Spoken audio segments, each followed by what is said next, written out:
আজ বেঙ্গল আইএমের নির্বাচনী প্রস্তুতি সভাকে কেন্দ্র করে সেখানে শাসক দলেরই দুই গোষ্ঠীর মধ্যে যে দ্বন্দ্ব হলো, হাতাহাতি পর্যন্ত হলো, একদল আরেক দলকে বের করে দেওয়ার মতো ঘটনা ঘটলো, যেটা অত্যন্ত নিন্দনীয়। এবং আমরা মনে করি যে এর সাথে যাদের আজকে আরজিকর কাণ্ডের সাথে যাদের নাম জড়িয়ে যাচ্ছে তাদেরকে দৃষ্টান্তমূলক শাস্তির দাবিতে বৃহত্তর আন্দোলন চলছে।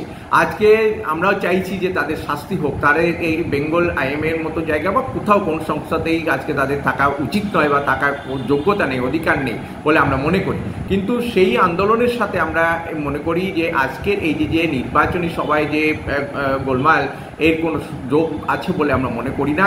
কারণ এটা মূলত হচ্ছে শাসক দলেরই আজকে দুটো গোষ্ঠী কারা ক্ষমতায় থাকবে, আইএমের ক্ষমতায় থাকবে সেটারই লড়াই, যার ফলেই এটা অত্যন্ত নিকৃষ্টতম একটা দ্বন্দ্ব বলে আমরা মনে করি। এবং যেটা মূল লড়াইকে আজকে কিন্তু এটাকে আরও ডাইভার্ট করছে মানুষের কাছ থেকে এবং কালিমালিপ্ত করছে, আইএমের মতো প্রেস্টিজিয়াস একটা সংস্থার কেউ আজকে কালিমালিপ্ত করছে বলে আমরা সার্ভিস ডক্টরস ফোরামের পক্ষ থেকে মনে করি।